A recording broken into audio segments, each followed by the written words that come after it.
from this point to this point as far as the pin joint is concerned. But the shape of the link may be like this also. Now, there will not be any change in this polygon, in this velocity polygon.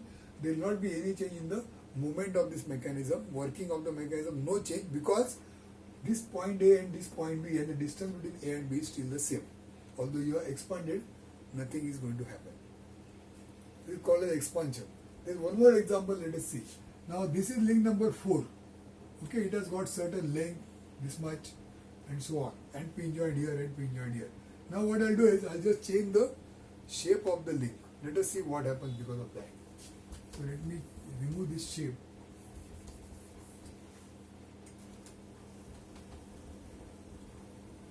And what we do is we draw this ring number 4, keeping the C and D point same, keeping the pin joint at C and D same, keeping the distance between C and D same like last time. Only the shape of the, this is link number 4. Now I draw link number 4 like this. And remember, we have learned the definition of a link. What it says, it is a resistant rigid link.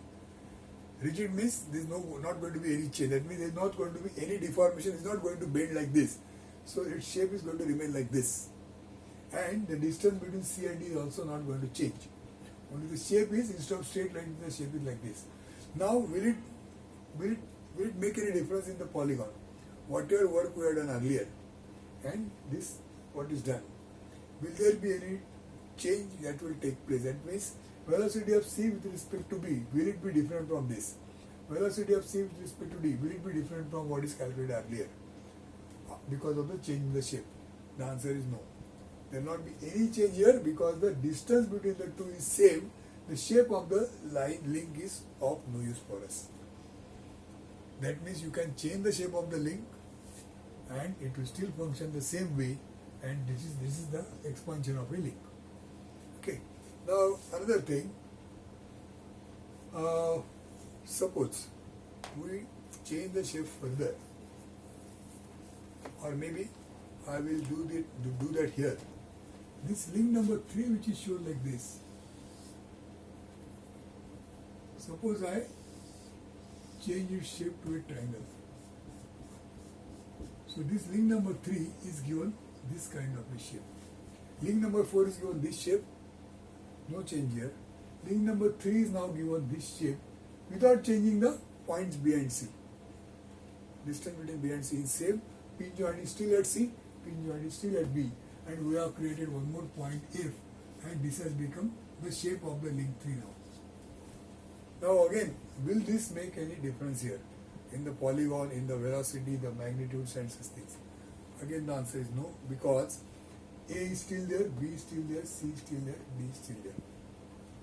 So no change. We have only expanded this link, but no change in the earlier work. Now after this expansion, suppose somebody is asking you, this is F. So what is velocity of F with respect to B? Also, what is velocity of F with respect to A? What is velocity of F with respect to C? What is velocity of F with respect to M? So what are the answers of all this? How do you find? Now, the answer is simple. At the start itself we said that once the polygon is complete, then with this polygon you can find out the velocities of any points on the link. On the link means the link, even if it expands, still you should be able to find out the velocities of points on the expanded shape of the link. So this is the expanded shape. Now F is here. Still you should be able to find from this polygon. How we do it is like this. Look at B and C. Initially there was only B and C, just straight line, and that has given us this result, B and C. So this BC corresponds to this BC. So they are not same in length. See, I am saying corresponding to. So this BC is representing this BC here. They are related. And then when there is some midpoint here, we have shown midpoint here last time and found out its velocity, etc. Okay. Now we have expanded. Now when you expand, first thing is you should be able to identify where is F. If you identify where is F here, So once you locate F, then you can get all these answers. So now the next thing is, where is F here?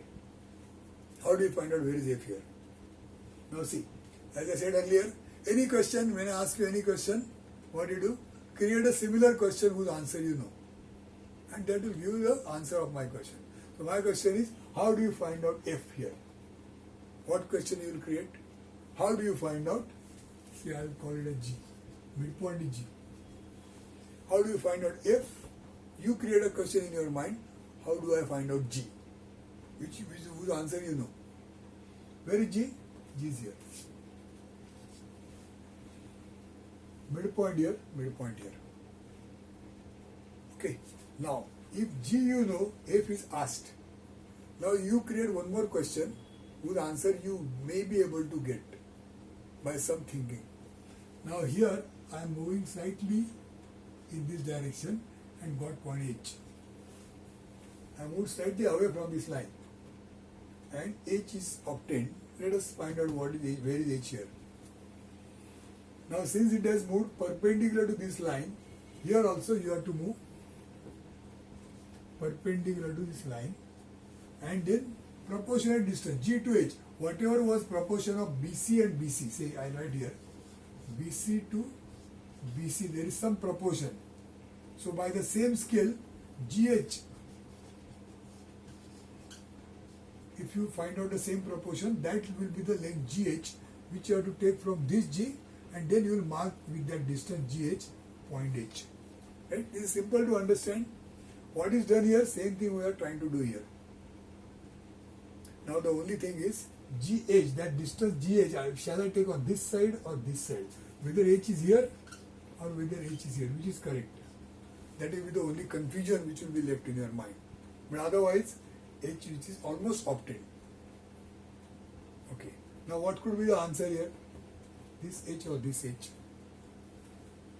If nothing is taught to you, nothing is told to you, by your common sense what you might think? Out of the two, which is correct? See, you will think like this. Anyway, this is a replication of the same figure with the same proportion. Now, if you see the order B to C, C to H, if you go from B to C and then from C to H, in what sense you are going? B to C, C to H. You are going in the anti-clockwise sense. B to C, C to H. So do that same here. B to C and C to H, if you want to go, H has to be in the same way, anti-clockwise, anti-clockwise. If you take H here, then B to C, C to H, it will be opposite of what is here. So H cannot be here, H has to be here only. So out of the two, this is not correct, this is correct. So H will be here. And now once you locate H, then velocity of, suppose somebody says what is velocity of H, this point H, with respect to say A. So what do? Join H to A, that vector will show the velocity of H with respect to A by its magnitude and by its direction. Okay, fine. So you got G by your choice, you got H by your choice. The answers of both of them you know. So now this job is very simple. Where is F? Where is F here? So now what you do? Measure B to F and convert into, by this scale, B to F will be small b to small f here. Then C to F will be C to F here. So get these lengths by proportion. Find out what is the length here, and then from B you cut one arc. By compass you cut one arc. Then from say whatever the shape, maybe here, and then from C to F. Now not same distance, no, distance is coming from here. So C to F distance, from C you have to cut. So when you cut here, then that becomes a intersection point. So this intersection point is F. And once you get F, you join this and your triangle is ready here. So this triangle, the actual triangle on the link, expanded link, link 3 is expanded. This expanded link is represented in the polygon, not as a link, but as a velocity polygon. This polygon, this entire polygon is a velocity polygon. It is a method of solving the problem. This is a physical link, actual link. You can touch to this link. It is a physically existing. It is performing rotation. Whereas this is just a diagram which is drawn, which is a velocity polygon diagram used for the purpose of analyzing this mechanism. So BCF link is represented in the polygon by BCF. And now once you look at F, you can do all these things. How do you get this? It is a vector. Wherever it is a vector where the head is at F and the tail is at B. This is head, tail. So F is here, B is here. So this particular line, if I draw this line, this is the vector, which is this vector. Velocity of F with respect to B is this vector. Means if you measure the length and convert by the scale of the figure, that much millimeters per second will be the velocity of F with respect to B. That means this point F, if you are standing here, its rotation will be this much. Its velocity will be this much. And it will be appearing to move in this direction. So for a person standing here, if you draw this vector here, then it shows that, trying to draw here, something like this. So this vector is velocity of F with respect to B vector. So for a person at B, you will get a feeling that F is moving like this there. Something like this. So that is the meaning. So once you do this, any other point, suppose somebody is giving you midpoint of this. What is the velocity of this point? So between B and F, it is at the middle. Between B and F, it is at the middle. So look at this point, whatever is the name given, that name says this is F, G, H, I, J, K, suppose is K. So this point K is here. So you get point K and then whatever velocities are asked, you can easily find out. So we have seen now the concept of expansion of link, and we also saw that the link shape can be anything. Only what is important is the pin joints and the distance between the pin joints. As long as you are maintaining the distance between the pin joints, the mechanism which we had drawn earlier, initially at the start, and the mechanism what is seen now is same. So link 2 is expanded in this shape, link 4 is expanded in this shape, link 3 is expanded in this shape, and now the mechanism is looking altogether different, but still it is the same mechanism as far as its function is concerned, and the same polygon is applicable to it. Only thing is we have further added certain things in the polygon to take care of the modified shape. So that's why we have increased this line B from B to E, B to E. We have added this triangle here like this by proportion. So like that, suppose somebody asking you what is the velocity of this point, can you do that also? Okay, so this way we have learned the concept of expansion of link. Now next time we'll see, afterwards, after some time we'll see what do you get out of this. Why do we have to expand a link? By expanding a link like this, what are we going to get? That is what we'll study next time, when we, not immediately next time, after some time when we have some more knowledge about this mechanism. So now next time, next lecture when we meet, that time we'll take a slider and crank mechanism. Okay, which is like, which is shown in say IC engines. The piston is performing a sliding action and the crank is performing rotary action. The whole thing, it looks like this.